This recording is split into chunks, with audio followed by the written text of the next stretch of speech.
ouvintes, boa noite. No ar mais um programa Culturas e Identidades, que aborda a história, a tradição luso-afro-brasileira. Apresentação do professor L'Oreal Rocha. Um programa que está no ar todos os sábados, às 20 horas, pelas rádios Cultura Online Brasil e Rádio Internacional Lusófona. O tema da palestra de hoje é As Profecias de La Salette e o Brasil. Lembrando sempre que coexistem dois planos da história, o da aparência superficial e o da realidade profunda. Boa noite, Brasil, boa noite, mundo, boa noite, ouvintes, boa noite, professor L'Oreal. A partir de agora, então, o microfone é todo seu. Seja bem-vindo, boa palestra. Obrigado, Felipe. Boa noite, ouvintes da Rádio Cultura Online e da Rádio Internacional Lusófona. Bom, a nossa palestra de hoje, ela, de certa forma, nós já tivemos alguns programas do Culturas e Identidades em que nós falamos sobre as profecias de Fátima, né?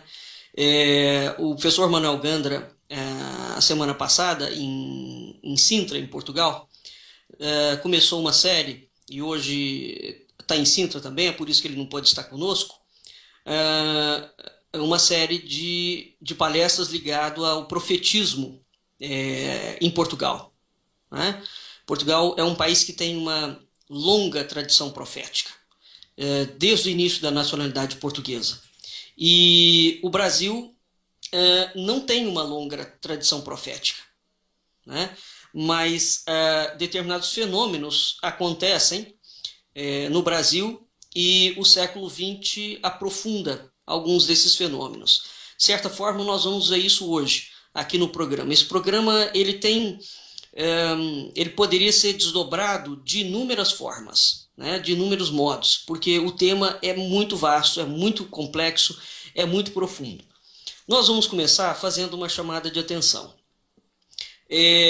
O Dr. Valdir Greensteins chama a atenção para uma frase, que é uma frase muito corrente hoje em dia. Ele fala: não se deve misturar política com religião. Essa afirmação, ele chama a atenção para essa frase, né? Essa afirmação é uma afirmação muito difundida hoje em dia. E, até certo ponto, ela é verdadeira, né?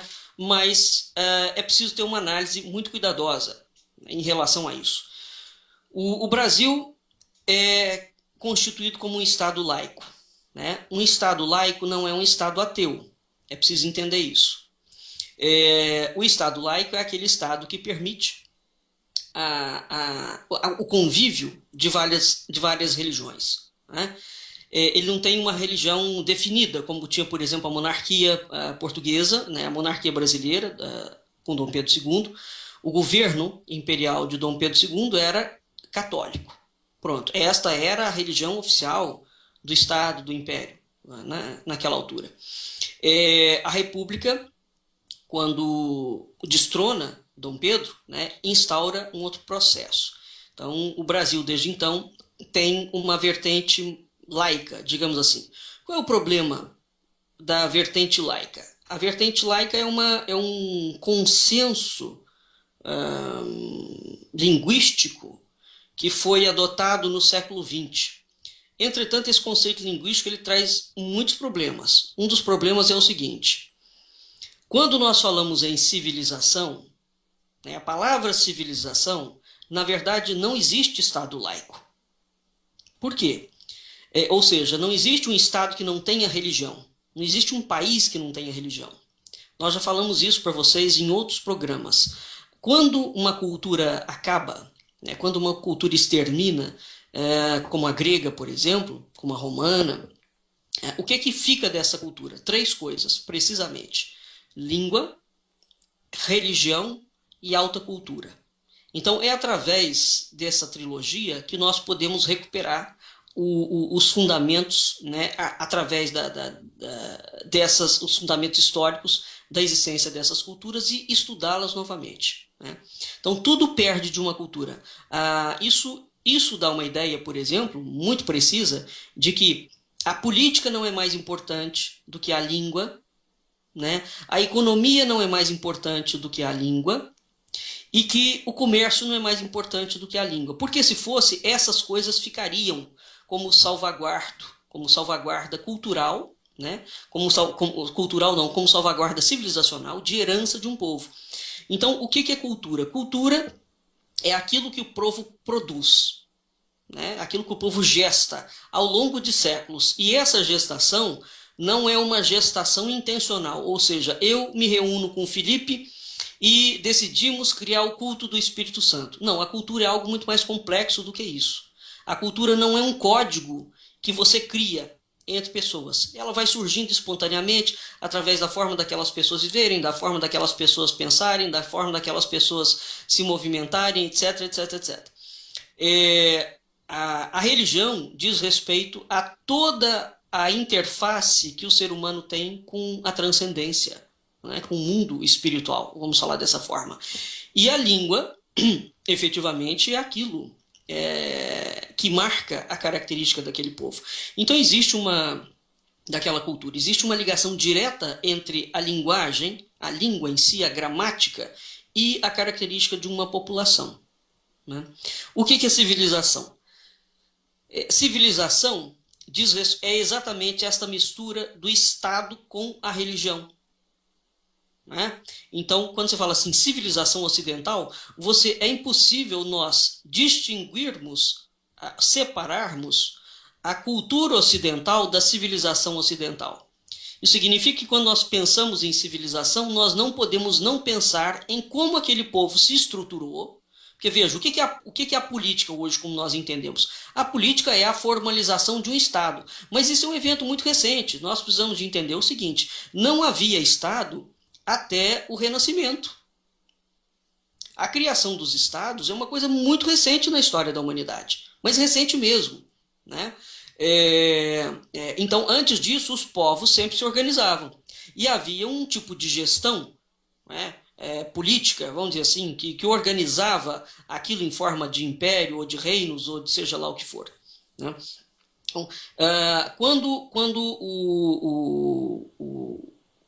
faz-se a chamada de atenção a essa questão, né, de que não se pode hoje falar em política e religião, isto é evidentemente algo incorreto enquanto proposta. Tá? Essa afirmação é muito difundida, mas é preciso entender que no século XX, qual é a proposta que está inerente a essa frase? Não se deve misturar política com religião. Isso significa que os estados que foram formados a partir do Renascimento e notadamente no século XX, né, a partir da Revolução Francesa, os estados que são formados surgem como estados realmente materialistas. Realmente materialistas. Você não pode falar sobre absolutamente nada de espiritualidade, né? E isto explica a confusão reinante e a loucura que tomou conta do mundo. Porque o homem tem uma contraparte transcendente, o homem tem espírito, ele tem alma, né? Ele tem corpo também, então ele é um ser composto de uma dupla dimensão. E quando você esvazia da ideia da política toda a ideia de moral e de ética, resulta, por exemplo, no cenário político mundial que nós temos hoje, né? Um cenário de uma absoluta corrupção, né? Profundamente avassalador. O que falta nos estados do mundo inteiro? Exatamente a dimensão da transcendência. Por quê? Repito, porque a partir da Revolução Francesa, tirou-se Deus, né? Ou os aspectos da transcendência ou da espiritualidade, onde era uma obrigação, havia roubo? É evidente que havia. Mas nós não podemos comparar de forma nenhuma o que aconteceu no século XX, né, a decadência da cultura e da civilização no mundo inteiro, a partir do momento que o mundo mergulhou no chamado materialismo dialético, né? É tão avassalador essa destruição da população que não há como defender isso sob nenhum aspecto, né? Então, é dentro dessa visão distinta que a gente tem que entender algumas coisas que nós vamos falar hoje no programa. Por exemplo, nós vamos falar das profecias de La Salette. As profecias de La Salette, Nossa Senhora aparece para duas crianças, que é Melania Calvat e Maximino Girard, né, em 1846, em 19 de setembro de 1846, nos Alpes franceses, né? E o que La Salette fala, então eu vou citar para vocês algumas profecias, algumas aparições marianas que aconteceram de 1846 em diante. Todas elas seguem a mesma linha de chamada de atenção em relação a essa questão que envolve religião e política. E vocês vão entender por quê, o que está acontecendo em relação a isso. Assim, eu vou dar a cronologia, evidentemente, de não todas as aparições marianas, mas essas especificamente que eu vou falar, todas elas vão falar da mesma coisa. Elas vão alertar para o mesmo problema que vai acontecer, e curiosamente acontece, né? Então, em 19 de setembro de 1846, acontece a aparição de La Salette. Em 13 de maio de 1917, acontece as aparições marianas em Fátima, em Portugal. Em 1936, no chamado Sítio da Guarda, em Pernambuco, acontece as aparições de Nossa Senhora da Graça. Em 1º de novembro de 1937, tem a aparição da Virgem de Eda, na Alemanha, para 3 crianças. Fátima são 4 crianças, La Salette são 2, né? A Nossa Senhora das Graças é 1, na Alemanha são 3. Em 25 de março de 1941, à meia-noite, na Itália, uma mulher chamada Felícia, que está na cozinha da sua casa, vê a Virgem descendo do alto. Essa aparição que acontece é a chamada aparição da Virgem de Umbi. Essa aparição acontece em 1941 e ela vai até 1975, para vocês terem uma ideia da longevidade disso. No Brasil teve, mas não tem nada a ver com esse assunto. No Brasil teve uma senhora que teve aparições, viu a Virgem durante 40 anos seguidos, né? Em São Sebastião do Alto, aqui no Rio de Janeiro, tem inúmeras aparições marianas também com uma sequência, né? Mas no caso, essas aqui que eu estou citando para vocês, exceto essa senhora no sul, que durante 40 anos vê Nossa Senhora, todas essas têm uma ligação com a profecia de La Salette. De 1961 a 1965, 4 jovens veem Nossa Senhora em Garambandal, na Espanha. Garambandal fica ao sul de Santander, né? Em 1981, 6 jovens aparece Nossa Senhora na Bósnia. É a chamada aparição de Medjugorje, né? Em 1963, acontece, morre João 23, que será uma figura fundamental no processo das aparições aqui, tá? Isso aqui são algumas aparições para a gente ter uma ideia. Qual é o fio condutor de todas essas aparições? A anunciação de que o mundo entraria num período terrível, né? E de que o destino da humanidade, naquele momento, seguiria um rumo absolutamente catastrófico. Por quê? Porque seria implantado por vertentes comunistas uma teoria político-social igualitária. Todas as profecias falam sobre isso claramente. E é preciso entender o seguinte: Nossa Senhora se comunica com crianças que não têm noção de política. É preciso entender isso, né? Então, a mensagem que Nossas Senhoras dão, ela sempre apresenta um grande inimigo em relação ao pensamento cristão, ao pensamento espiritual da civilização cristã, né? Então, isso é o cerne dessas coisas. No fulcro dessas profecias, notadamente em Fátima, a Virgem, Nossa Senhora em Fátima, avisa que a Rússia vai difundir os males pelo mundo, né? Então, o que é preciso entender aqui?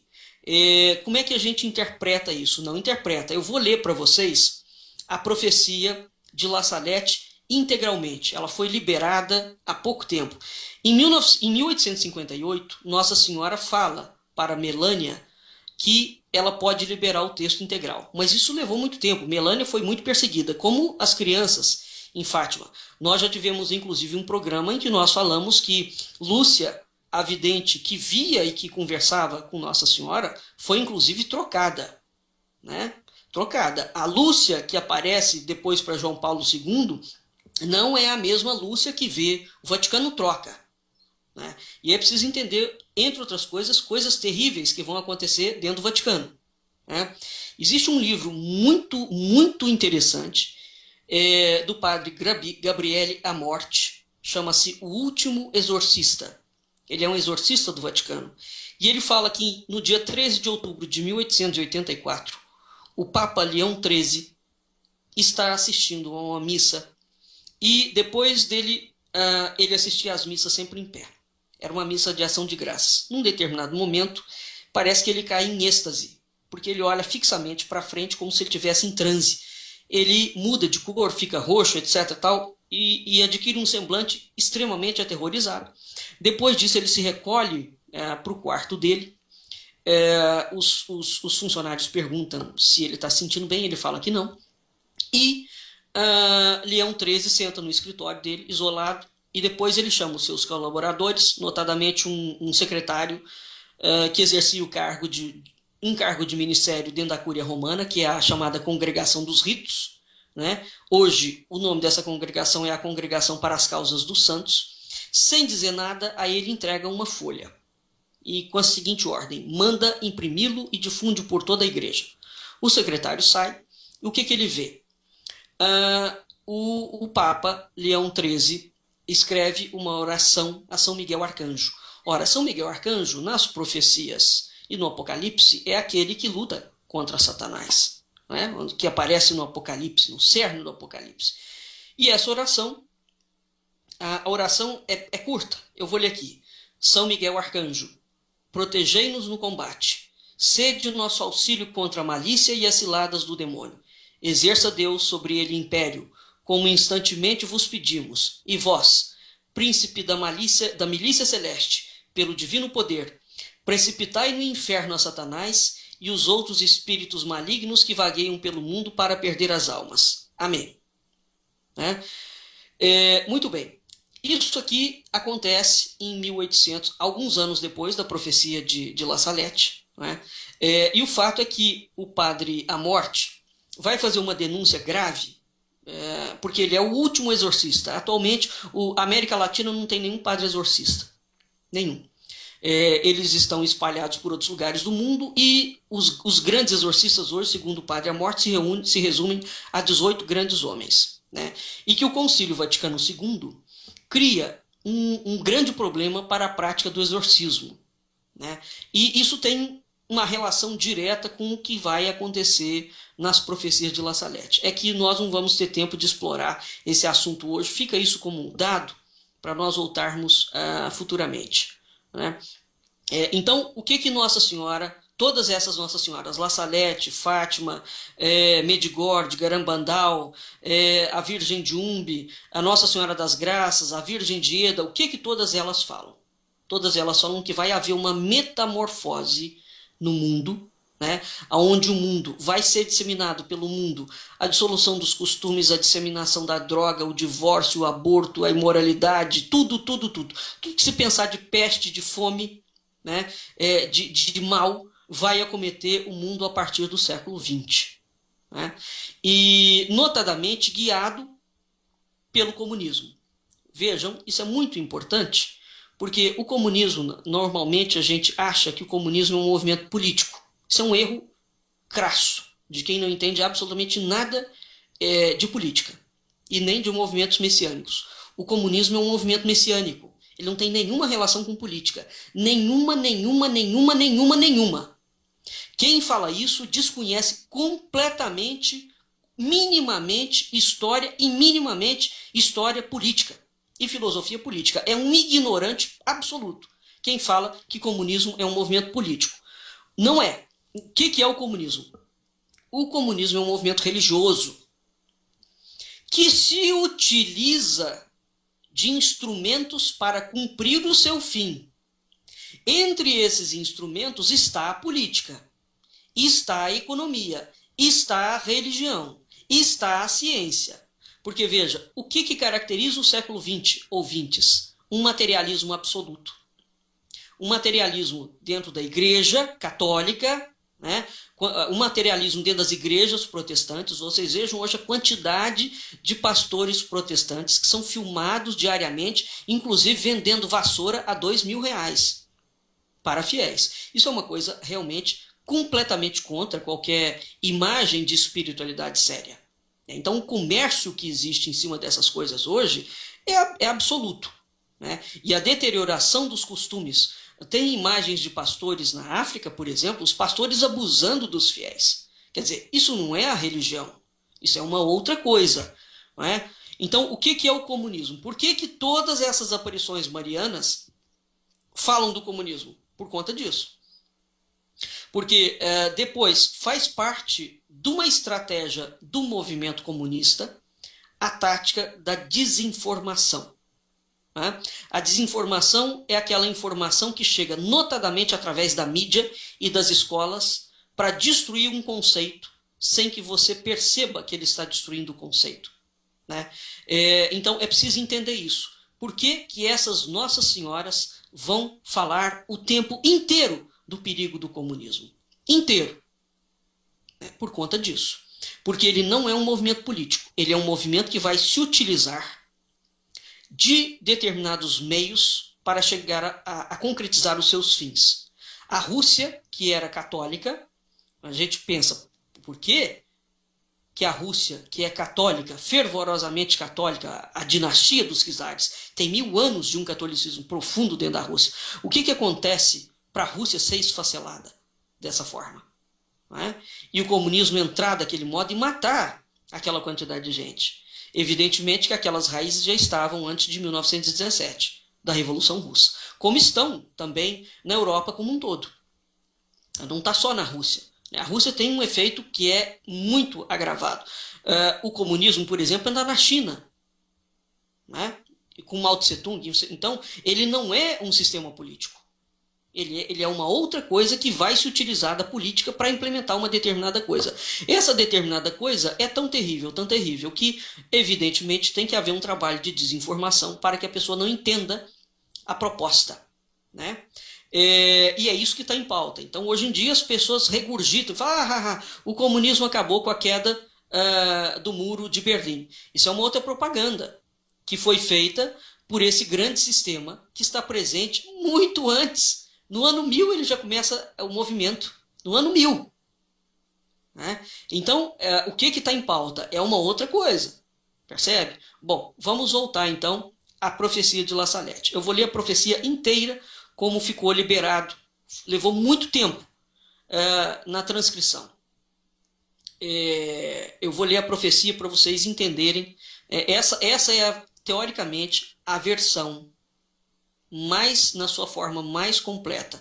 Os videntes só aceitaram revelar isto que eu vou ler para vocês depois de 1858. Tá? Mas em 1853 teve um novo bispo, o bispo de Grenoble, né, que ordenou o silêncio, mandou o Vaticano colocar isso sob sigilo. Em 1858 teve a aparição da Nossa Senhora em Lourdes, onde os videntes ficaram liberados da obrigação do silêncio. E, a partir disso, eles deram a público o segredo. Mas uma redação mais extensa só foi feita em 21 de novembro de 1878, que vai ser a redação considerada definitiva pela vidente, pela Melanie. Né? Então, a Melanie, a aparição, a revelação começa assim, eu vou lê-la integralmente.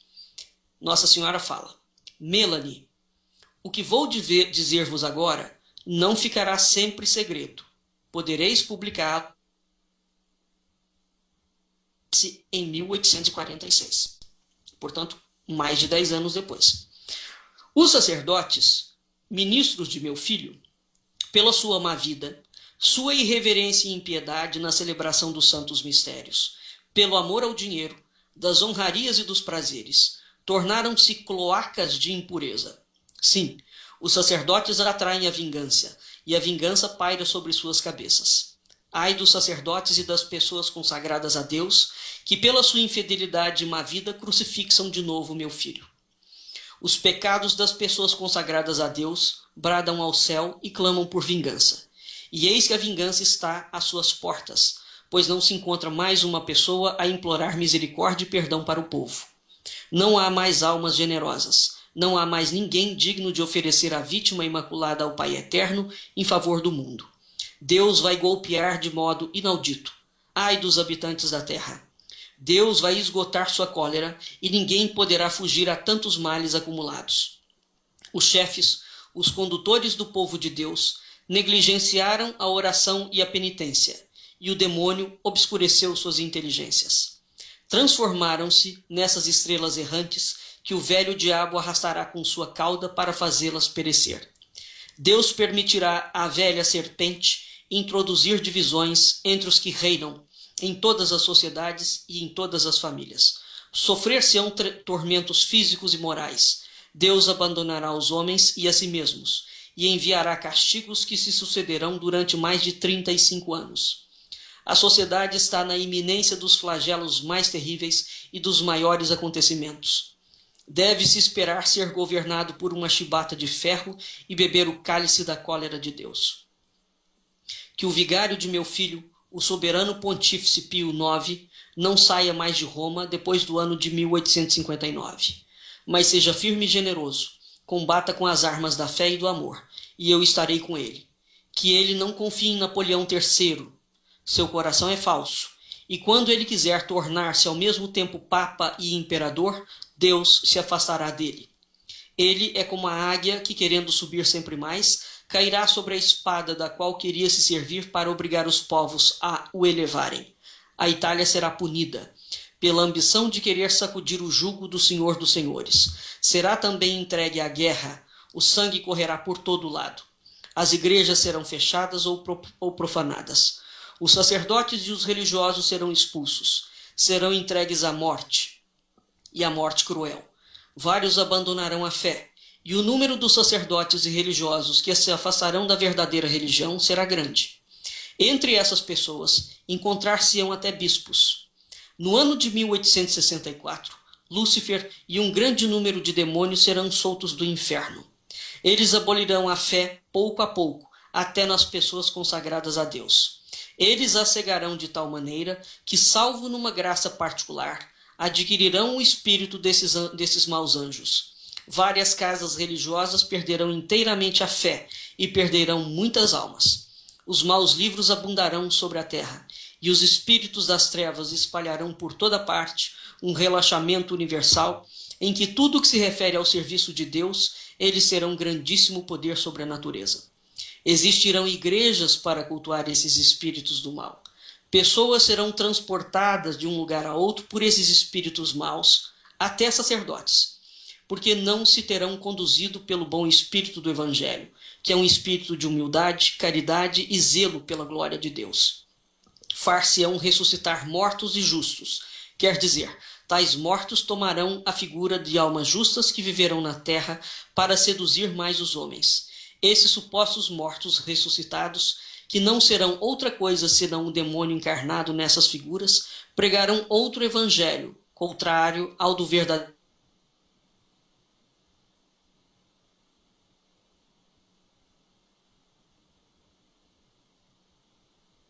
Os corpos. Em todos os lugares haverá prodígios extraordinários, porque a verdadeira fé se apagou e uma falsa luz ilumina o mundo. Ai dos príncipes da igreja, que então estarão ocupados apenas em amontoar riquezas acima de riquezas, salvaguardar sua autoridade e dominar com orgulho. O vigário de meu filho terá muito que sofrer, porque durante algum tempo a igreja será entregue a grandes perseguições. Será o tempo das trevas, e a igreja passará por uma crise pavorosa. Tendo sido esquecida a santa fé em Deus, cada indivíduo desejará guiar-se por si próprio e ser superior a seus semelhantes. Serão abolidos os poderes civis e eclesiásticos. Toda ordem e toda justiça serão calcadas aos pés. Não se verá outra coisa senão homicídios, ódio, inveja, mentira e discórdia, sem amor pela pátria e sem amor pela família. O Santo Padre sofrerá muito. Eu estarei com ele até o fim para receber o seu sacrifício. Os maus atentarão várias vezes contra sua vida, sem poder abreviar seus dias. Mas nem ele, nem seu sucessor verão o triunfo da Igreja de Deus. Os governantes civis terão todos um mesmo objetivo, que consistirá em abolir e fazer desaparecer todo o princípio religioso, para dar lugar ao materialismo, ao ateísmo, ao espiritismo e a toda espécie de vícios. No ano de 1865, ver-se-á a abominação nos lugares santos. Nos conventos, as flores da igreja serão apodrecidas e o demônio tornará. Será feita a paz, a reconciliação de Deus com homens. Jesus Cristo será servido, adorado e glorificado. A caridade florescerá por toda parte. Os novos reis serão o braço direito da Santa Igreja, a qual será forte, humilde, piedosa, pobre, zelosa e imitadora das virtudes de Jesus Cristo. O Evangelho será pregado por toda parte e os homens farão grandes progressos na fé, porque haverá unidade entre os operários de Jesus Cristo e os homens viverão no temor de Deus. Esta paz entre os homens não será longa. 25 anos de safras abundantes lhes farão esquecer que os pecados dos homens são a causa de todas as desgraças que sucedem na terra. Um precursor do anticristo, com tropas de várias nações, guerreará contra o verdadeiro Cristo, o único Salvador do mundo, derramará muito sangue e tentará aniquilar o culto de Deus para se fazer cultuar como um Deus.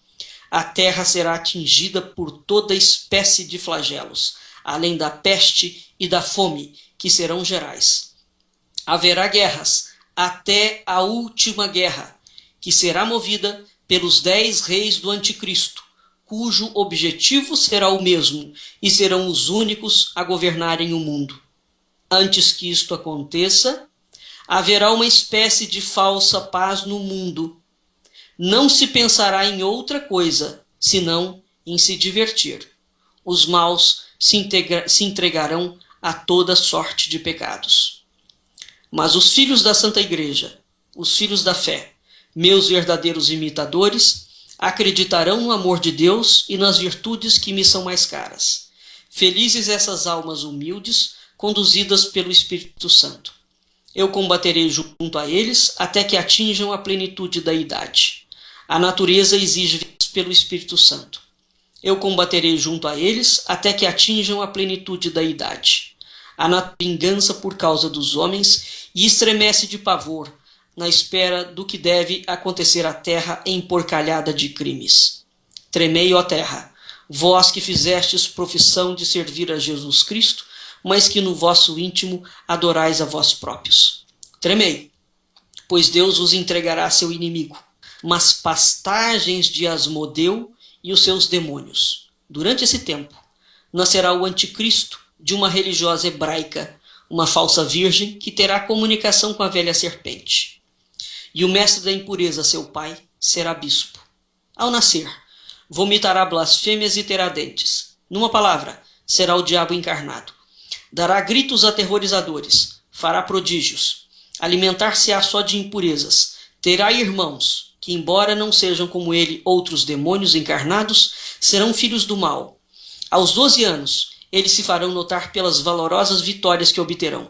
Logo, estará cada um à testa de exércitos assistidos por legiões do inferno. As estações mudarão, a terra só dará maus frutos, os astros perderão seus movimentos regulares, a lua não projetará senão uma débil luz avermelhada. A água e o fogo darão ao globo terrestre movimentos convulsivos e horríveis tremores de terra que engolirão montanhas, cidades, etc. Roma perderá a fé e se tornará sede do anticristo.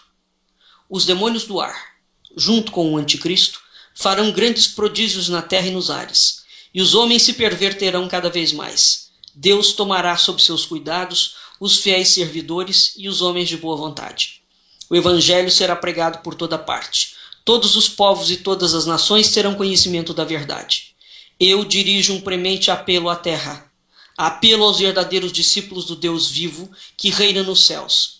Apelo aos verdadeiros imitadores de Jesus Cristo feito homem, o único e verdadeiro Salvador dos homens. Apelo aos meus filhos, meus verdadeiros devotos, aqueles que se deram a mim para que eu os conduza a meu divino Filho, aqueles que levo, por assim dizer, nos meus braços, que vivem de meu espírito.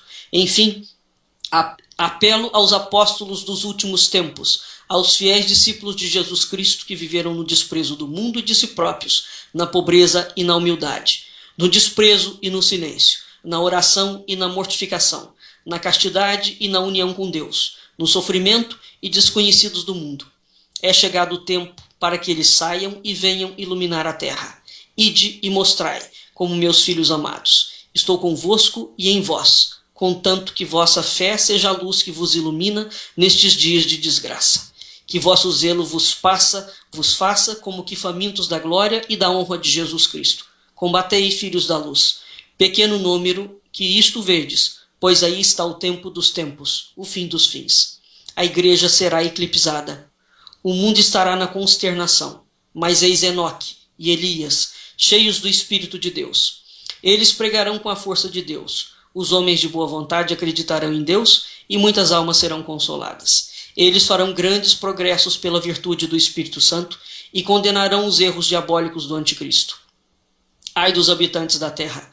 Haverá guerras sangrentas e fome, peste e doenças contagiosas. Haverá chuvas feitas de saraivadas espantosas de animais, trovoadas que abalarão as cidades, terremotos que engolirão países. Ouvir-se-ão vozes pelos ares. Os homens baterão as cabeças contra as paredes, pedirão a morte, e por outro lado, a morte será seu suplício. O sangue correrá de todo lado. Quem poderá resistir se Deus não diminuir o tempo da prova? Deus se deixará dobrar pelo sangue, lágrimas e orações dos justos. Enoque e Elias serão mortos. Roma pagã desaparecerá. O fogo do céu cairá e consumirá 3 cidades. Todo o universo será tomado de terror, e muitos se deixarão seduzir, porque não adoraram o verdadeiro Cristo vivo entre eles. Chegou a hora. O sol se obscurece, só a fé viverá. Chegou o tempo, o abismo se abre. Eis o rei dos reis das trevas, eis a besta com seus súditos, dizendo ser o salvador do mundo. Ele se elevará orgulhosamente nos ares para ir até o céu. Será asfixiado pelo sopro de São Miguel Arcanjo. Cairá. E a terra, que durante 3 dias terá estado em contínuas evoluções, abrirá seu seio cheio de fogo. Ele será submerso para sempre, com todos os seus, nos despenhadeiros eternos do inferno. Então, a água e o fogo purificarão a terra e consumirão todas as obras do orgulho dos homens, e tudo será renovado.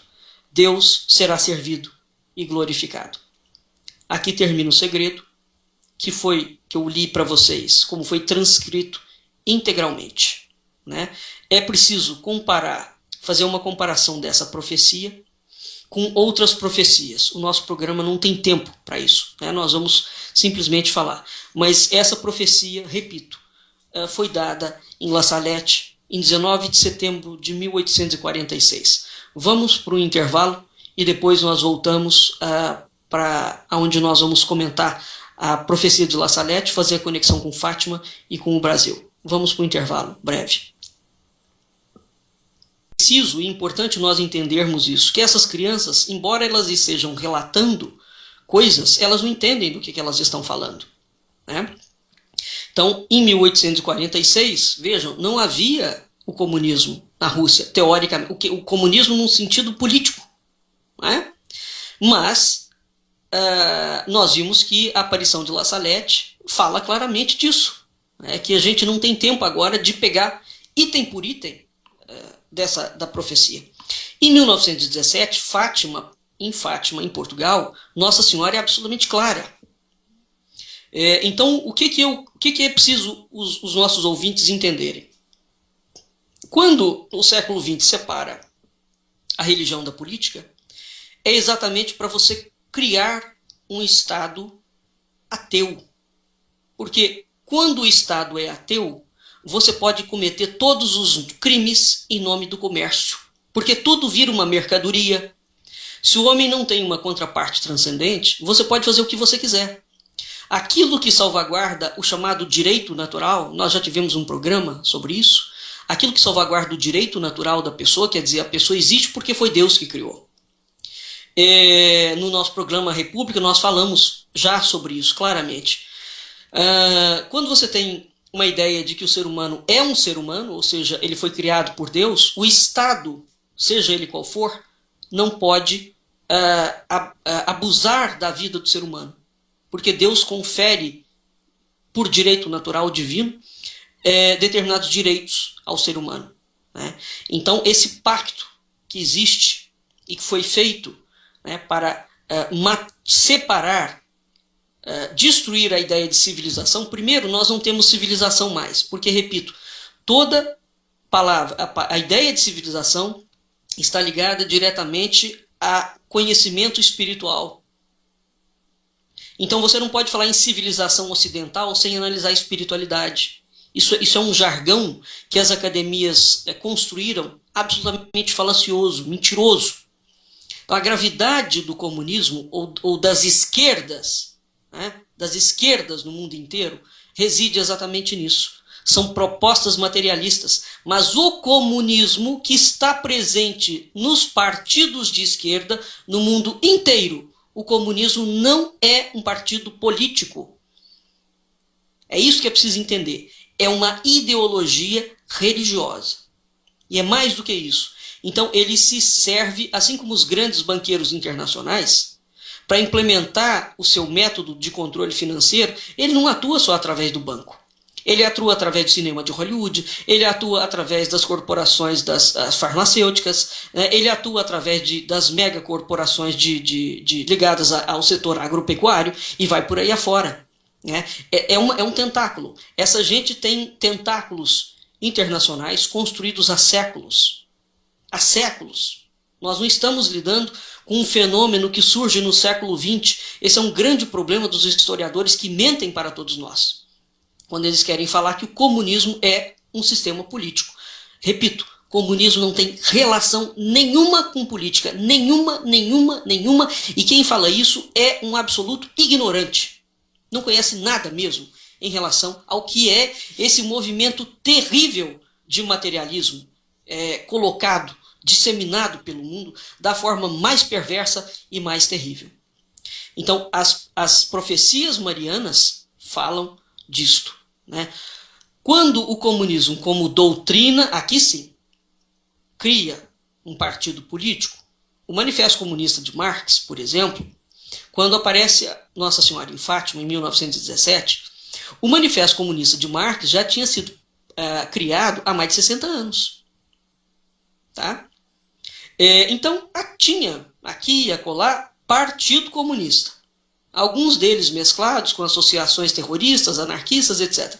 Um dado importantíssimo da vida de Marx é o seguinte: Marx era parente dos maiores banqueiros do mundo, os Rothschild, que são simplesmente os donos do grupo Bilderberg. Então, o movimento comunista partidário de Marx está diretamente ligado e é diretamente financiado pelos banqueiros de Bilderberg. São eles que financiam, inclusive, já não há mais dúvida sobre isso, que há inúmeros livros, a Revolução Russa. São os banqueiros. Então você fala, mas o que um banqueiro está financiando um movimento que abole todo o capitalismo?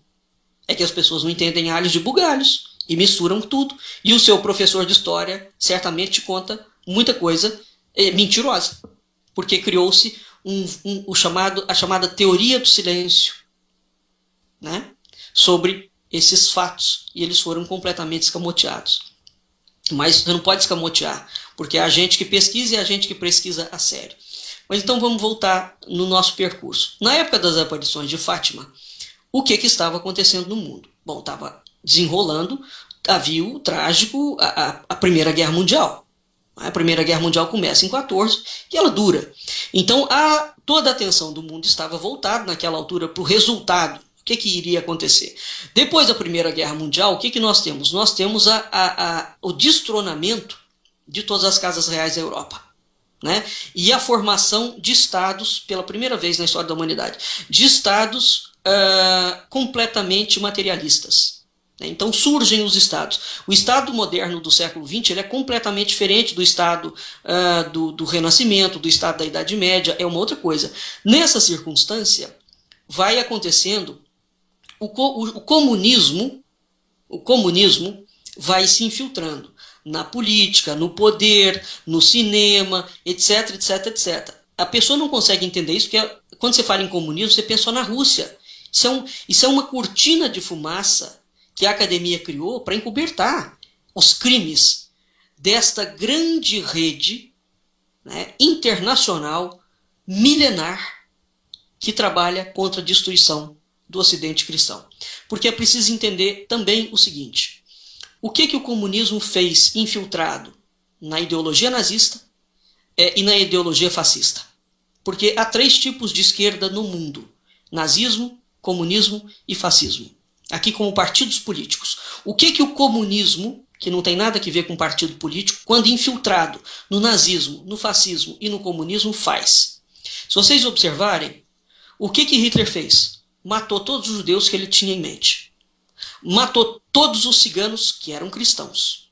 Matou todos os homossexuais. Tudo que podia, ele mandou matar. As minorias, para instaurar uma coisa estranhíssima que se chama Terceiro Reich, que é o Terceiro Império. O que será esse Terceiro Império? Ninguém fala. É a pureza da raça ariana. Bom, que raça ariana é essa? Ninguém fala também das associações absolutamente criminosas entre o Terceiro Reich e determinadas facções radicais do Islã. Hoje já completamente comprovadas essas coisas, né? O fato é que Hitler manda fritar 6 milhões de judeus, né? Fora os outros tantos milhões. E não é só Hitler, é preciso entender isso. Hitler é um fenômeno que acontece na Alemanha. Mas aonde Hitler passou, a Europa em peso apoiou o nazismo. É isso que é preciso entender. Em peso, a Europa apoiou o nazismo. Então você fala, mas o que acontece? E depois, quando a Primeira Guerra acaba e a Segunda Guerra acaba, a culpa recai somente sobre a Alemanha. Mas a Europa em peso apoiou, né? Enquanto está havendo o nazismo, a Rússia está lá do outro lado matando cristãos. A China está lá do outro lado matando todos os cristãos que estavam lá. Os muçulmanos estão no Extremo Oriente, né, na Indonésia, na China, no Paquistão, onde for, matando cristãos. Então o que nós temos, pessoal, na história do século XX? Assassinato sistemático em massa de judeus e cristãos. Foi só judeus e cristãos.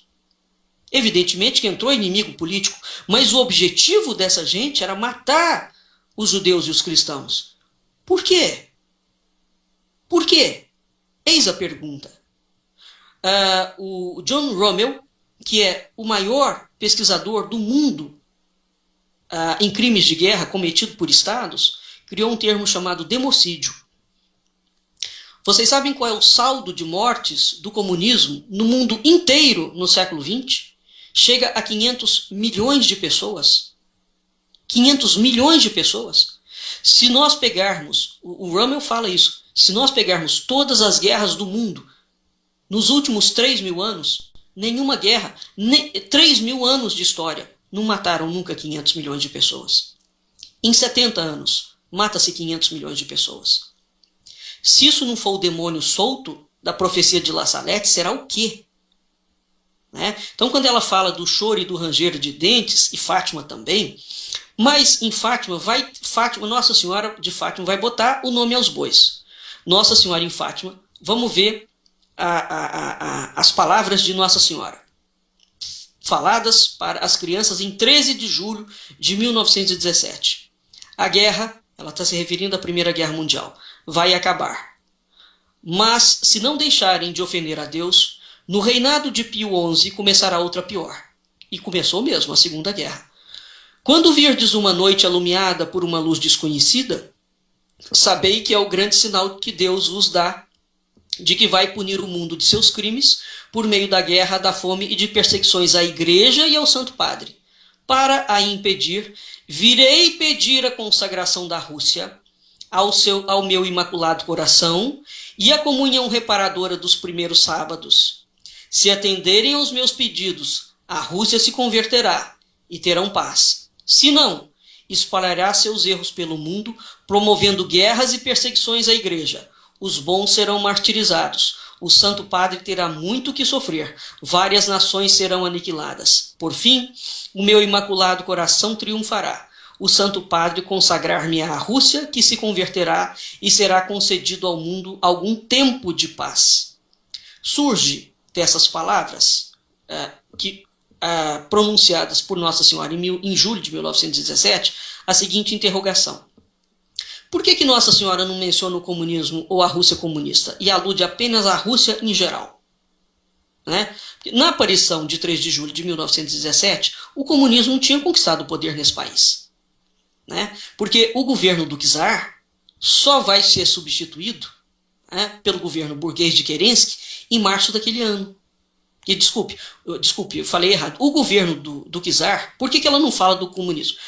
Uma vez que o comunismo já estava na Rússia. Né? Agora, é somente com a Revolução de Outubro de 1917, na Rússia, né, no dia 7 de novembro do calendário ocidental, que a Rússia de fato cai sob o jugo comunista. Tá certo? E nós temos que lembrar que coincide, porque outubro é exatamente o último mês de aparição de Fátima. Fátima fica 6 meses aparecendo para os meninos, para os pastorinhos. São 4 pastorinhos. Na época das aparições, então, não faz sentido Nossa Senhora falar da Rússia comunista. Mas vejam que ela fala claramente da conversão da Rússia. A Rússia era católica, era cristã. Não é?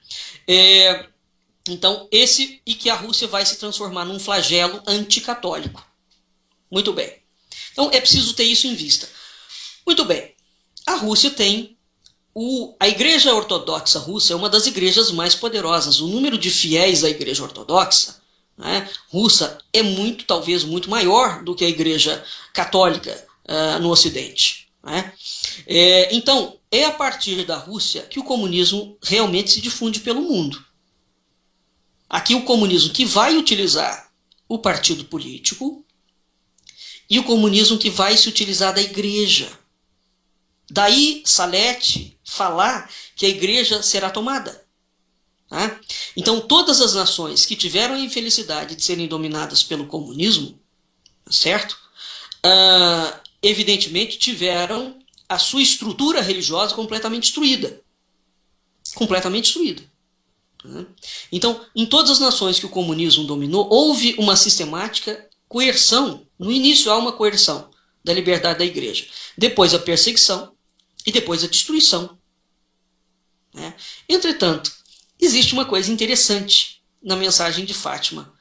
Várias nações serão aniquiladas. Nossa Senhora fala isso claramente. De fato, muitas nações foram durissimamente castigadas durante a Segunda Guerra Mundial. Muitas nações perderam parcelas enormes da população.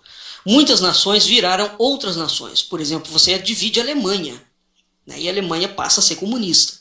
A Alemanha primeiro, olha o que acontece com a Alemanha, a tragédia da Alemanha. Primeiro ela tem o nazismo, depois ela tem o comunismo. Não é brincadeira a história do século XX. O século XX é, de todos os séculos do mundo, a coisa mais terrível que acontece. E Nossa Senhora aparece também, a quantidade de vezes que Nossa Senhora aparece no século XX não é brincadeira também não. E aparece no mundo inteiro e sempre com a mesma mensagem. Então isso é muito interessante, os estudos marianos em relação a isso, e os estudos ligados à profecia. Existe uma outra característica na mensagem de Fátima. Nossa Senhora afirma que a Primeira Guerra Mundial vai acabar, mas que outra muito pior vai começar. Bom, acontece mesmo. Né? É preciso entender que o marxismo nunca dominou tantos governos desde a queda do Muro de Berlim como agora. Vou dar nomes e números para vocês. Quando é que o Muro de Berlim é destruído? Teoricamente, que é uma farsa do Gorbachev e da KGB russa, antes de 1990, 1989. Teoricamente, quando aparentemente cai o Muro de Berlim, 15 países da comunidade europeia são comunistas. 13 estão sobre governos social-democratas, socialistas ou de agremiações esquerdistas. Quantos países tem a comunidade europeia hoje? Pouquíssimos. Desde aquela época, todos os países, preste atenção a isso, o Muro de Berlim caiu e antes do Muro de Berlim cair, a Europa já era comunista. Aquilo que nós chamamos de social-democracia, como por exemplo PSDB no Brasil, Partido da Social-Democracia Brasileira.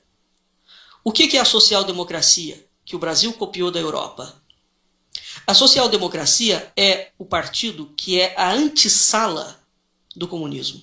É ele que prepara estrategicamente, politicamente, institucionalmente, toda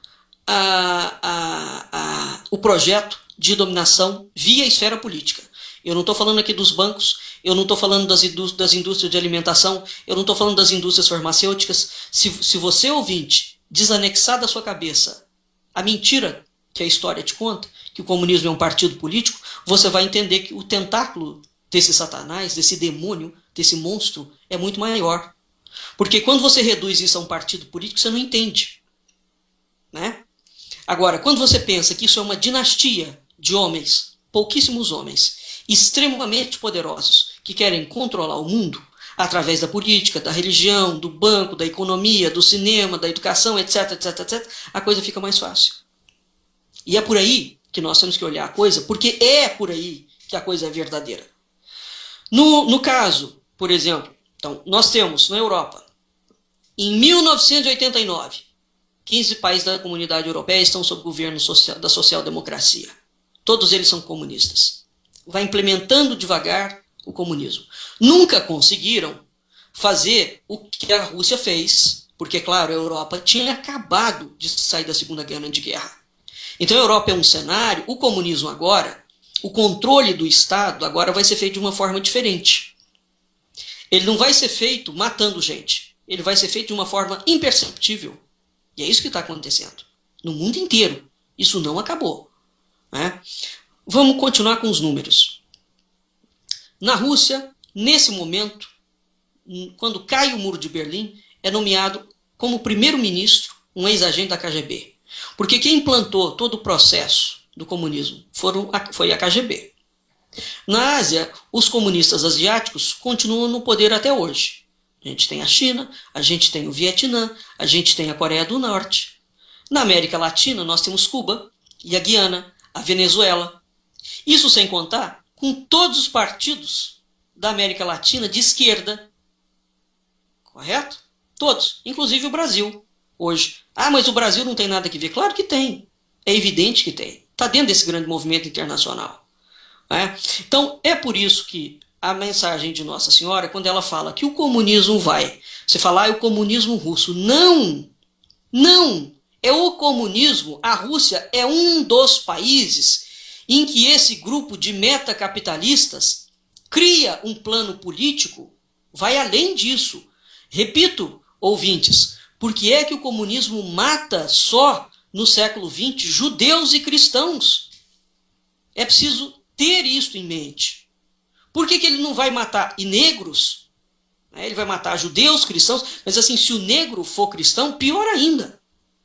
Homossexuais, etc. Isso foi na Alemanha, a limpeza racial. Mas o foco é judeu e cristão, que é a base da cristandade.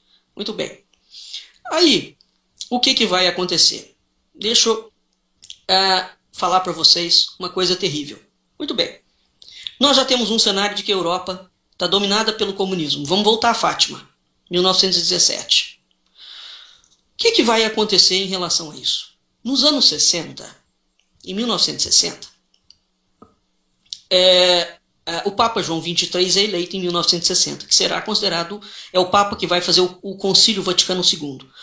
Uma mensagem fundamental de Nossa Senhora em Fátima, ela pede para a Igreja converter a Rússia ao Imaculado Coração de Maria. Muito bem.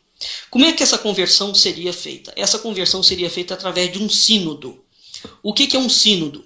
Um sínodo é quando a Igreja, o Vaticano, no caso o Papa, chamaria todos os bispos do mundo, todos, a Roma, e ali, através de um sínodo, seria feita a conversão da Rússia. Nós falamos nos nossos programas do Culturas e Identidades, no ano passado, nós tivemos uns 3 programas sobre as profecias de Fátima, que havia a necessidade da conversão da Rússia ao Sagrado Coração. Né? E que a vidente Lúcia fica mandando carta para os papas, falando: vocês não seguiram a orientação de Nossa Senhora. Vocês não seguiram a orientação de Nossa Senhora. Até o momento em que a verdadeira Lúcia é trancafiada. Eles prendem ela. Nós conversamos isso, o professor Ganda e eu, e nós inclusive citamos naquela altura. Se vocês procurarem no YouTube, vocês vão ver vídeos mesmo, de fotos da Lúcia verdadeira, antes de desaparecer, porque ela desaparece, fica uns 15 anos desaparecida. E depois aparece uma outra Lúcia que não tem relação nenhuma, nem fisicamente, com aquela Lúcia. E é essa Lúcia que aparece e que já não fala mais que a igreja não estava convertendo, não tinha feito o que Nossa Senhora tinha falado em 1917. E não faz mesmo. Mas o que vai acontecer nesse tempo? Muito bem. Então, 1917, passou a Primeira Guerra Mundial, a Segunda Guerra Mundial. Cuba já é comunista. Como é que o comunismo em Cuba se instala? Coisa que muito pouca gente sabe, através da Sorbonne na França. É a França, é a Universidade de Sorbonne, não é? Que leva Fidel Castro e Caterva para a França e começa a jogar rios de dinheiro em Cuba. Rios. Então, não é sem razão pela qual, futuramente, o célebre casal, o Sartre, né, e a sua esposa, ambos pedófilos, vão passear por Cuba inteira. Vem ao Brasil, conversa com Jorge Amado, que era comunista, né, vai tirar foto com uma menininha do Gantois. Eles vão fazer uma presepada interessante e Sartre começa, juntamente com outros intelectuais franceses, a partir da França, a iniciar uma campanha horrível contra os cristãos e os valores e a moral e a família do Ocidente cristão. É a França que vem, futuramente, ainda na década de 60, com a chamada Revolução Feminina, no século XI, com Filipe o Belo. Eles fogem para Portugal, Dom Diniz acolhe os templários, a Ordem do Tempo se transforma em Ordem de Cristo. Depois é a França que manda matar todos os reis com a Revolução Francesa e que lança as bases do Estado totalitário. Depois é Napoleão que invade a Europa inteira, destrói a Europa inteira. O único lugar que ele não consegue invadir é Portugal. E Dom João II vem para o Brasil. Isso tudo são programas que nós já falamos sobre esses aspectos. Depois é a França que vem, durante todo o século XX, a criar os programas mais perversos de disseminação do comunismo. Mais perverso. Né? O grande é a França e é um outro país. A Holanda e a Bélgica. Países que nunca entram no cenário. Né? Mas estão diretamente ligados nesse processo. O que está acontecendo na década de 60? Na década de 60, João XXIII, chamado o Papa Bom, então João XXIII resolve recriar o Concílio Vaticano II. Porque o último concílio que tinha reunido todos os bispos tinha sido no século XV. Né? Então, 500 anos depois, o João XXIII tem um pontificado muito curto. Ele tinha uma doença, ele morre rapidamente, né? E ele usa todo o tempo de vida dele para promover o Concílio Vaticano II. O que o Concílio Vaticano II faz? Isso segundo Roberto de Mattei. Roberto de Mattei é o maior especialista no mundo, o maior entendido no mundo do Concílio Vaticano II. É um italiano, né? E ele tem um livro chamado, deixa eu pegar o nome aqui correto para vocês. Eu tenho esse livro, só que eu não me lembro de cabeça. Aqui. O Concílio Vaticano II, uma história não escrita. Já está traduzido para o português. Vocês podem acessar esses dados. Existe um dado em relação a esse concílio que só foi descoberto muitas décadas depois. Quem estava no poder na década de 60? Vamos lembrar. Nos Estados Unidos era o Kennedy. Na Rússia, Nikita Khrushchev. Em Roma, João XXIII. Nikita Khrushchev manda Um outro dado que eu esqueci. Em 1961, levantava-se o Muro de Berlim. Em 1962, se instalava em Cuba os mísseis soviéticos. Em 1961, Juscelino Kubitschek está mudando a capital do Brasil para o Planalto Central, que é um projeto comunista. Quem é que vai fazer Brasília? Lúcio Costa. Lúcio Costa não, Niemeyer, que é comunista. Então Brasília é feito dentro de um projeto comunista. Eles tiram a capital e, a partir daquele momento, todos os horrores acontecem no Brasil. Evidentemente, se Brasília continuasse, se o Rio de Janeiro ainda fosse a capital do Brasil, a corrupção que graça solta desde aquela época, certamente teria tido um desfecho muito diferente. Porque naquele sertão despreparado, quem é que vai lá dar conta dessa corja política que condena o mundo inteiro à miséria? Então vejam, isso tudo está acontecendo naquele mesmo momento. No Brasil nós temos Juscelino, nos Estados Unidos nós temos o Kennedy, na Rússia nós temos Khrushchev, em Cuba nós temos Fidel Castro, e no Vaticano nós temos João 23. Mas o que vai acontecer? Há um dado muito curioso em relação a isso. Na Alemanha está se levantando o Muro de Berlim. Então, o Muro de Berlim vai cair em 1989. O imperialismo comunista constituiu uma realidade macro universal na época em que está acontecendo o Concílio Vaticano II. Por conseguinte, é absolutamente esdrúxulo no Concílio Vaticano II não ter se tocado na palavra comunismo, uma vez que o comunismo era já naquela altura, que o comunismo acompanha a história da Europa inteira, do Ocidente. Era já naquela altura um escândalo de mortes e de assassinato terrível. Então, por que o Papa João XXIII não toca numa palavra em relação a isso? Por conta de um detalhe que só ficou conhecido muitos anos depois. Porque vejam, o que Nossa Senhora pede em 1917? Convertam a Rússia ao Sagrado Coração de Maria. Pois muito bem, houve um pedido de 454 papas conciliares em 86 países para uma petição ao Papa para que ele condenasse o comunismo e convertesse a Rússia. O Papa calou em relação àquilo. A aparição de La Salette fala que a Rússia, que a igreja vai ser contaminada pelo comunismo. Muito bem. Então, hoje nós sabemos que aconteceu em agosto de 1962, novamente na belíssima França, numa cidade francesa chamada Metz. Existia um acordo secreto, entre o cardeal Tissernin, que é o representante do Vaticano, e o novo arcebispo ortodoxo da igreja russa, o Monsenhor Nicodemo. Era o arcebispo ortodoxo da cidade de Yaroslav. Esse documento foi escrito por quem? Pela KGB. O que está colocado nesse documento?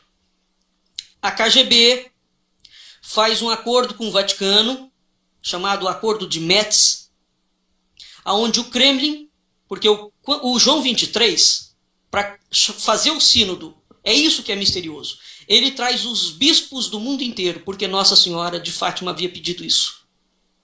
Para fazer a conversão da Rússia, você precisa de um sínodo dos bispos. Porque essa é a condição da conversão. Toda a cristandade tem que estar reunida e, a partir daquele momento, condena o comunismo e consagra a Rússia ao Sagrado Coração de Maria. Só nesta condição, ao Imaculado Coração de Maria, só nesta condição o comunismo não espalharia os seus males pelo mundo. Muito bem. O João 23 chama os bispos do mundo inteiro. Vai todo mundo para Roma. Mas, ao mesmo tempo, ele faz um acordo com a igreja, com a KGB. O acordo de Metz. O que ficou estabelecido nesse acordo? Porque os patriarcas de Moscou, a igreja ortodoxa russa, está presente também no Concílio Vaticano II. Coisa que muito pouca gente sabe. Muito bem, o que o Kremlin pede? o Kremlin pediu uma contrapartida para autorizar a participação dos observadores do Patriarcado de Moscou no Concílio Vaticano II. Qual é a gracinha que Moscou pede em contraparte? O termo técnico chama-se apostasia da Igreja. Quando a Igreja se torna materialista e a Igreja passa a ser palco de ações do anticristo. A Igreja em si é a cabeça do anticristo. É isso que está em pauta e é isso que é gravíssimo nas profecias de La Salette. Muito bem, vamos passar ao Brasil. Em 1936, acontece uma sequência de aparições de Nossa Senhora das Graças no agreste pernambucano. Ora, 1936, o comunismo terrível na Espanha tinha acabado de acontecer com Franco. Estava lá. Aquela face terrível do comunismo lá na Espanha. Muito bem. O que Nossa Senhora fala? A Virgem Santíssima afirma que o Brasil passará por uma sangrenta revolução promovida pelo comunismo. Então, ela aparece em 6 de agosto de 1936 para 2 meninas, chamadas Maria da Luz e Maria da Conceição, num lugarejo chamado Sítio da Guarda. O Sítio da Guarda está localizado no distrito de Simpres. Ele pertence à cidade de Pesqueira, no agreste pernambucano. Maria da Luz estão colhendo, as meninas estão trabalhando numa colheita de mamona, estão conversando, etc. E Maria da Conceição olha para um lugar, para uma pequena montanha próxima, e ela fala: veja lá Nossa Senhora. Essa senhora que aparece é uma senhora com um menino muito bonito. Ela segura um menino pelo braço esquerdo e acena para elas, chamando elas para chegar perto. Enquanto elas falavam entre si, ela chegou até o local. Isso era 11 horas da manhã. Então a mãe delas chama elas para o almoço, etc. As meninas chegam e falam que viram Nossa Senhora. Muito bem. Qual é a característica dessa peculiaridade? Essa notícia se espalha e chega até o pároco, o bispo da diocese. O bispo diocesano, então, designa um sacerdote para investigar esse caso. E o sacerdote passa a acompanhar as meninas. Muito bem. Existe uma particularidade. O sacerdote, a Virgem fala em português. Ele vai fazendo perguntas, para Nossa Senhora. Em que língua? Alemão. Nossa Senhora responde para as meninas em português. E as meninas transmitem para ele a resposta em português, que bate ipsis literis o que ele pergunta em alemão com a resposta que vem de Nossa Senhora. O que já aqui descarta a fraude. Então, o que ele pergunta? Dizeis quem sois e o que quereis? Ela fala: sou a mãe da graça e venho avisar ao povo que se aproximam 3 grandes castigos. Ele pergunta: o que significa o sangue das vossas mãos? Nossa Senhora responde: representa o sangue que será derramado no Brasil. Ele pergunta: o que é necessário fazer para desviar os castigos? Nossa Senhora responde: penitência e oração. Ele pergunta: qual a invocação desta aparição? Ela fala das graças. Virá o comunismo a penetrar no Brasil? Ele pergunta. Ela responde: sim. Em todo o país? Ela responde: sim. Os padres e os bispos sofrerão muito? Sim. Será como na Espanha? Ela responde: quase. Ele pergunta: quais as devoções que se devem praticar para afastar esses males? Ela responde: ao coração de Jesus e a mim. Essa é a mesma resposta de Nossa Senhora de Fátima, a conversão ao Imaculado Coração de Jesus. É curioso, porque muito pouca gente sabe, ou pensa que é aleatório também, o Cristo Redentor, a estátua do Cristo Redentor do Rio de Janeiro, a imagem do Cristo é consagrado ao Imaculado Coração de Maria. Cristo que abre a Baía da Guanabara. Ele vê a Baía da Guanabara de frente. Essas coisas todas, para quem não entende de cultura simbólica, acha que isso são coisas aleatórias. Não são, não. Curiosamente, quem mandou a estátua do Cristo Redentor, quase que como uma zombaria, a França. Né? Muito bem. Embora o projeto seja brasileiro. Muito bem. Então, vejam que as respostas que Nossa Senhora das Graças dão para as meninas são respostas sucintas, mas elas repetem La Salette e elas repetem Fátima. E essas meninas não tinham nenhum conhecimento, eram meninas do agreste nordestino, catadoras de mamona, portanto gente muito pobre, inclusive analfabeta. Né? O que diz o padre Júlio Maria? Ele chama atenção para o seguinte: são 3 castigos, da seguinte forma. Sendo um deles uma sangrenta revolução promovida por homens ímpios para implantar no Brasil uma ditadura comunista. Gente, nós estamos falando de 1936. Será semelhante à Revolução Espanhola de 1936. E é uma repetição da aparição de Nossa Senhora de La Salette. Né? Num outro programa, eu vou pegar e vou ler para vocês também as datas. Eu vou aqui somente adiantar. Né? Ela fala de 3 momentos gravíssimos no Brasil. Segundo, forja a consagração. Forja. Depois existe uma forja com Paulo VI, ele reforça. Depois existe com João Paulo II. Durante todo esse tempo, né? Então você tem uma ideia, e o João Paulo e esses papas falam explicitamente que a Rússia foi consagrada ao Imaculado Coração de Maria. Não foi. É mentira. Em Fátima, Portugal, tem ligado diretamente ao Santuário de Fátima inúmeras denúncias que Portugal vem fazendo há anos sobre a farsa da Igreja Romana em relação a isso. Né? Que a Rússia não foi convertida ao Sagrado Coração de Maria. Né? Então, quando isso, exatamente porque isso não acontece, muitas pestes vão tomando conta. Né? Vamos analisar aqui a questão da presença comunista em várias partes do mundo. Nós já vimos que, antes da década de 60, a França ajuda a construir o comunismo e dá todo o dinheiro para o Fidel Castro. Todo o dinheiro. Uma coisa que muito pouca gente sabe, por exemplo, que o Fidel Castro é sócio do David Rockefeller em um medicamento específico que, feito a partir de fetos abortados, é uma injeção para mulheres que vão abortar, ou anti-aborto.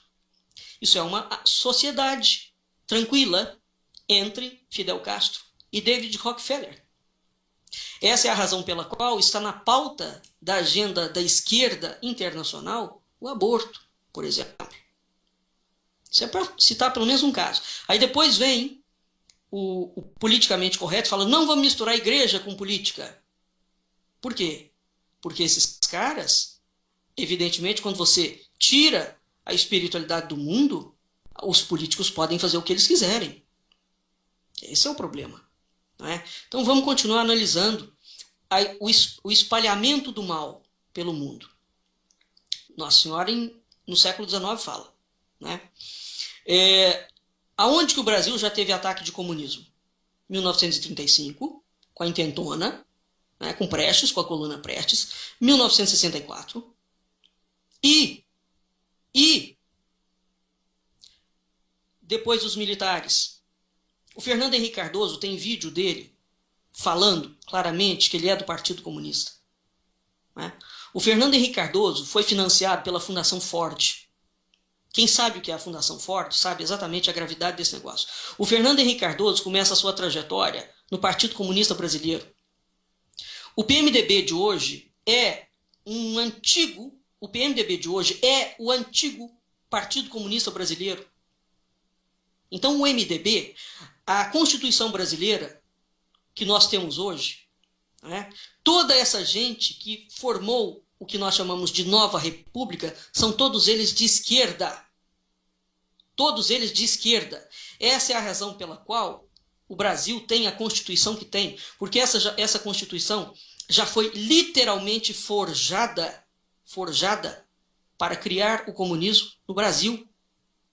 E é isso que está em curso nesse momento. É isso que está em curso.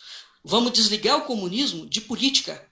Ele é uma coisa muito mais abrangente, muito mais séria, muito mais perigosa e muito mais nefasta. Porque não está só no Brasil, não. Na Europa, o primeiro país que foi o projeto, né, comunista, depois de Salazar, foi Portugal. Começou por ali, o projeto piloto comunista.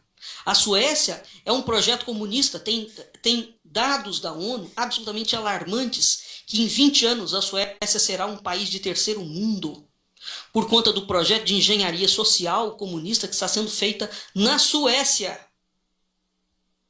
Nós não estamos falando de África, de algum lugar, de algum país eco, não. É Suécia. Você fala, mas assim como? A Suécia é comunista? Claro, gente. Se vocês ficarem pensando que o comunismo é uma coisa de modelo da Rússia ou de modelo da China, ninguém entende nada o que está se processando. Nada. Mas é exatamente isso que os caras querem que você pense. Que ele acabou. Não, ele não acabou, ele está mais vivo do que nunca. O monstro que La Salette falava está mais vivo do que nunca. Né? Então, teve 3 momentos que a profecia de Nossa Senhora das Graças fala. 1935, 1964 e agora. Né? Muito bem. Está acontecendo, existe uma Lenin, que é o fundador do comunismo russo, nos anos 20, já determinou que infiltraria o comunismo na Igreja Católica e em outras religiões cristãs. Isso é uma determinação de Lenin. E, particularmente, eles insetam um programa de infiltração do comunismo no Vaticano. Douglas Hyde, recentemente, que é um ex-comunista, ele revela que nos anos 30, os chefes comunistas enviaram uma diretiva à escalada mundial sobre a infiltração comunista na Igreja Católica. No início dos anos 50, existe uma mulher chamada doutora Bella Dodge. Bella Dodge, advogada, funcionária de destaque do Partido Comunista Americano. O comunismo não está nos Estados Unidos. Meu Deus do céu, as pessoas são tão loucas, elas têm tão pouco conhecimento de história que não sabem que o Partido Democrata Americano é comunista. O partido do Bill Clinton, o partido da Hillary Clinton. A esquerda nos Estados Unidos está no Partido Democrata. É que as pessoas não conhecem absolutamente nada. E a história que nos ensinam é completamente escamoteada. E essas grandes corporações nos Estados Unidos, que fazem parte dessa rede de bancários internacionais, ligado aos Rothschild, que financiam essa gente. Muito bem. A Bella Dodge fala, palavras dela, abre aspas, nos anos 30, pusemos 1.100 homens no sacerdócio para destruir a igreja a partir do seu interior. 10 anos antes do Concílio Vaticano II, Bella Dodge declara, nesse momento, essas pessoas estão nos cargos mais altos da igreja. Fecha aspas. E Bella Dodge afirma que aqueles infiltrados vão provocar mudanças tão radicais, tão radicais, tão radicais, de dentro da igreja, que a igreja ficará irreconhecível. Só isso explica o Pacto de Metz, onde o Papa João XXIII assina um acordo secreto com o Kremlin, com a KGB russa, para não condenar o comunismo. Porque naquele momento o comunismo estava sendo condenado no mundo inteiro, porque ele já tinha matado 300 milhões de pessoas. Então por que a igreja toma essa postura? Porque ela já está infiltrada. Nossa Senhora já tinha avisado isso. Então é exatamente essa situação que acontece. Muito bem. Agora, para finalizar o nosso programa, o Papa Francisco encontrou-se dia 12, porque o Papa Francisco vem dando declarações realmente de espantar até Satanás. Eu vou citar algumas declarações do Papa Francisco. Ele já destruiu o Antigo Testamento. Teve um programa com o professor Manuel Gandra que nós conversamos sobre isso. Ele falou que Adão e Eva não existiram. Bom, se Adão e Eva não existe o paraíso, não existe o Antigo Testamento. Ele já falou que Deus, quando as pessoas tiverem problemas, as pessoas não devem recorrer a Deus, porque Deus não socorre ninguém. Ele já destruiu Deus. Ele já falou que a morte de Cristo na cruz foi uma presepada. Ele falou isso agora, quando ele passou pela América Latina e foi fazer esse discurso dentro do Congresso americano. Essa vergonha. Agora, recentemente, saiu numa contenda falando mal do Donald Trump. E, para finalizar e terminar de matar e provar que é um comunista mesmo, um deles infiltrado chegou ao cargo máximo dentro da igreja. Esse homem encontrou-se com o patriarca de Moscou, em Cuba. A pergunta é o seguinte: o que é a Igreja Católica, que é a Igreja de Deus, está se encontrando com um partido comunista dentro de uma ilha comunista para defender a espiritualidade do mundo? Essas coisas passam batido. Muito bem. Eu vou ler para vocês dados de um livro de uma das maiores patentes da um ex-funcionário da KGB. A KGB agora é a atual FSB. O Vladimir Putin e quem toma conta da Rússia desde a queda do Muro de Berlim? A KGB. Foi a KGB que formou as estratégias do comunismo, implementando isso como sistema político, mas ele vai além de política, né? E desde a queda da perestroika, todos os presidentes russos são funcionários da KGB, FSB, atual FSB, o Serviço Secreto Russo, né? Então, o Papa João Paulo II encontrou-se agora, dia 12 de fevereiro, em Cuba, com o irmão do Fidel Castro e o patriarca Kirill, da Igreja Ortodoxa Russa. Por que eles foram lá na Rússia? Há pouco tempo atrás o Papa recebeu, dentro do Vaticano, religiosos do mundo inteiro. Ele mandou cobrir todas as estátuas do Vaticano. O Papa não mora dentro do Vaticano. Ele não usa veste papal. Ele não usa o anel pontifício papal. Ele não usa o sapato papal. Ele não usa nada que designa a Igreja Romana. E todo mundo acha que é porque ele é humilde. Não, é uma outra história. Ele é jesuíta. Os jesuítas obedecem ao 5º mandamento. Que mandamento é esse? Não é? Esse homem, quando entrou, a primeira fala dele foi: eu sou o bispo de Roma. O bispo de Roma é aquele homem que aparece nas profecias de São Malaquias. Será o último papa. Inclusive, nas profecias de Nossa Senhora, elas falam do último papa. Depois de João 23, haveriam somente 3 papas. E esse último papa é que está ligado ao anticristo. Muito bem. O livro de John Mihai Pacepa chama-se Desinformação. Esse livro, durante muitos anos, não foi traduzido para o Brasil. Esse homem é a mais alta patente que desertou do serviço secreto russo. É um refugiado. Esse livro é absolutamente estarrecedor, porque ele elucida todas as táticas secretas do serviço comunista para solapar a religião no mundo e promover o terrorismo, né? Com alguma finalidade, evidentemente. Quem é o homem que foi encontrar com o Papa, o patriarca da Igreja Ortodoxa Russa, chamado Kirill, que foi encontrar com o Papa Francisco agora, em Cuba? Vou ler para vocês. No dia 5 de dezembro de 2008, morreu Alexis II, o 15º patriarca de Moscou e de toda a Rússia e primaz da Igreja Ortodoxa da Rússia. Ele tinha trabalhado para a KGB sob o codinome de Drozdov e tinha recebido o certificado de honra da KGB, como foi revelado por arquivos da Agência de Segurança deixados para trás na Estônia quando os russos foram postos para fora de lá. Pela primeira vez na história, a Rússia tinha a oportunidade de conduzir a eleição democrática de um novo patriarca, mas isso não seria assim.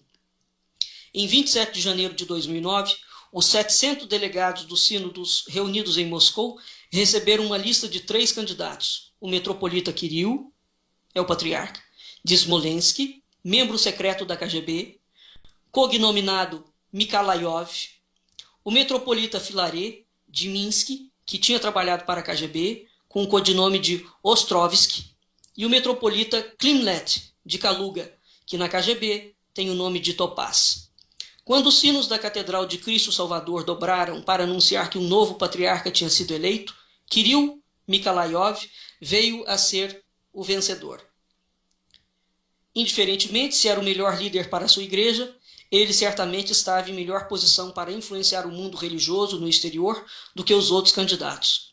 Em 1971, a KGB mandara Kirill para Genebra como representante da Igreja Ortodoxa Russa, naquela máquina de propaganda soviética, o Conselho Mundial de Igrejas, chamado WCC, acobertado pela ONU. Em 1975, a KGB infiltrou no Kremlin central do WCC, que se tornou um peão do Kremlin. Em 1989, a KGB também o designou diretor de Relações Internacionais do Patriarcado Russo. Ele ainda detinha esses dois cargos quando foi eleito patriarca. Esse é o homem que se encontrou com o Papa Francisco agora. O que significa dizer que a Igreja Ortodoxa Russa, ao contrário do que a gente pensa, ela é um braço da KGB, atualmente. Porque os russos mataram todos os padres.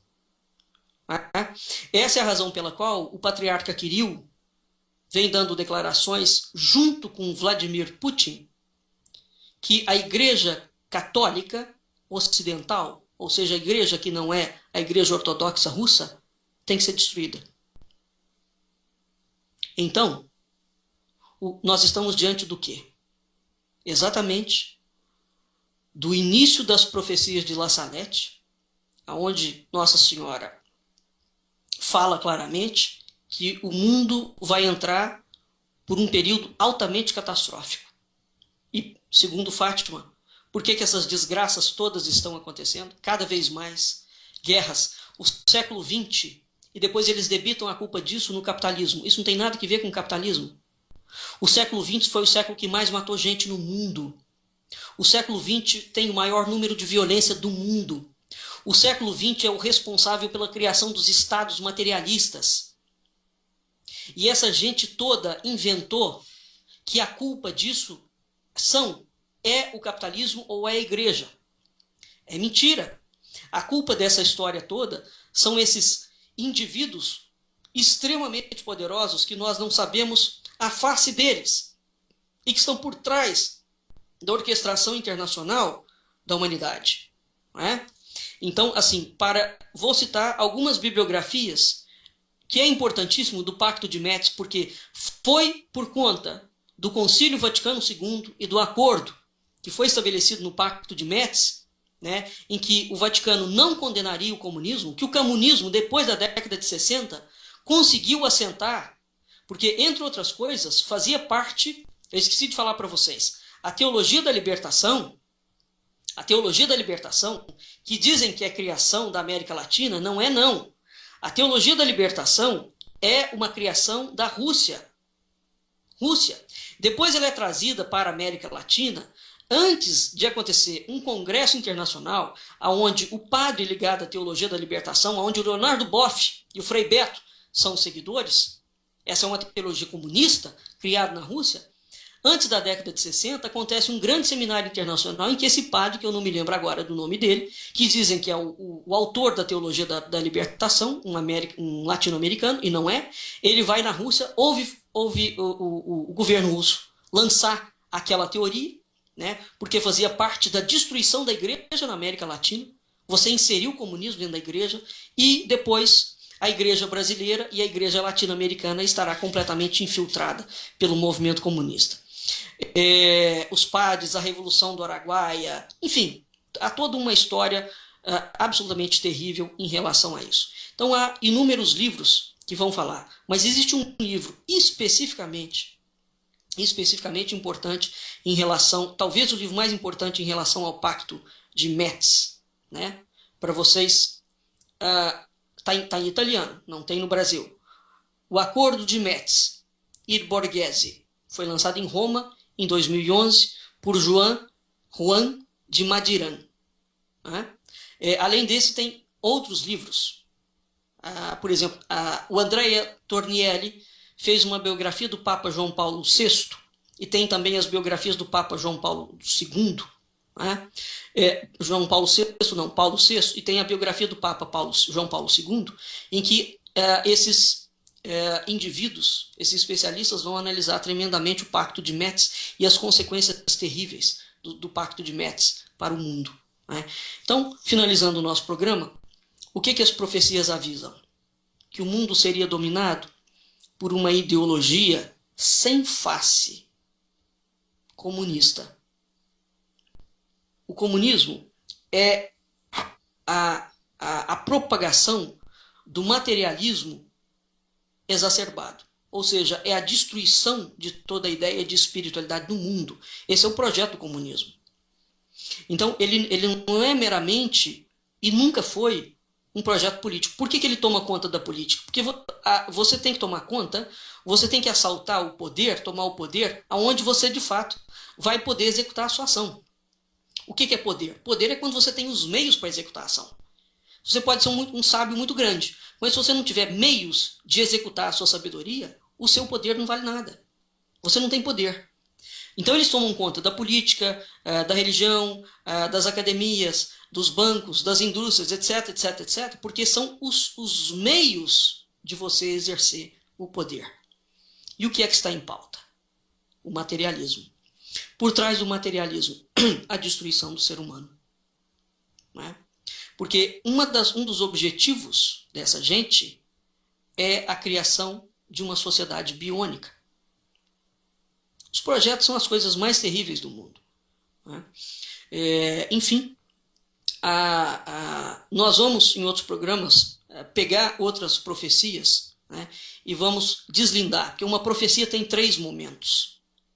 Ela se processa de forma tripartite. O problema, quando nós vemos uma profecia, é que a gente, além de não saber como é que aquilo funciona, né, às vezes analisa um único lado, um único dado. Então, você tem que analisar aquilo sob diferentes perspectivas. Então, o Brasil tem, é muito curioso, a quantidade de Nossas Senhoras que vem aparecendo no Brasil durante todo o século XX. E essa aparição que eu falei para vocês, que se dá no Rio Grande do Sul, num outro programa eu vou falar sobre isso, uma aparição que dura mais de 40 anos. Nossa Senhora exortando, chamando atenção ao Brasil para o materialismo louco que o Brasil estava entrando. Há 40 anos atrás, hein? Há mais de 40 anos atrás. Então, essa é uma característica constante nas aparições marianas. Nossa Senhora avisando. Olha, a coisa está ficando preta. E o resultado, ela é clara em relação a isso. Vai chegar um momento em que, de fato, o anticristo domina tudo. E você vai pensar que não é ele, mas será ele. Esse é precisamente o momento que nós estamos vivendo na atualidade. Existe um pacto, um consenso internacional. Isso é só uma cortina de fumaça para o que vem por aí. Muito bem. Vamos chegando ao final do nosso programa. E atendendo aos pedidos de Nossa Senhora. Nós precisamos todos criar uma conversão ao amor, à paz, ao bem, à boa vontade. É preciso parar, porque todo o mal se instala no mundo, é porque o mal está presente no coração de cada um de nós. Se existe corrupção, é porque as pessoas se corrompem. Se existe bandido, é porque o homem sente-se no direito de ser bandido e de atacar a vida do seu semelhante. Então, essa conversão é uma conversão mundial das almas, em direção ao bem. É isso que nós precisamos de entender nas profecias. E sair da esfera política, meramente política, mas entender o que está acontecendo dentro da política, entender o que está acontecendo dentro das religiões. Mas o cerne dessas coisas todas é a corrupção no coração humano. Essa é a razão pela qual Nossa Senhora de Fátima e Nossa Senhora das Graças manda o Brasil, exige que o Brasil se converta ao Imaculado Coração de Maria. Porque a salvação só existe dentro do grande amor da Mãe de Nosso Senhor. Boa noite para todo mundo. Muito obrigado. Até o próximo Culturas e Identidades.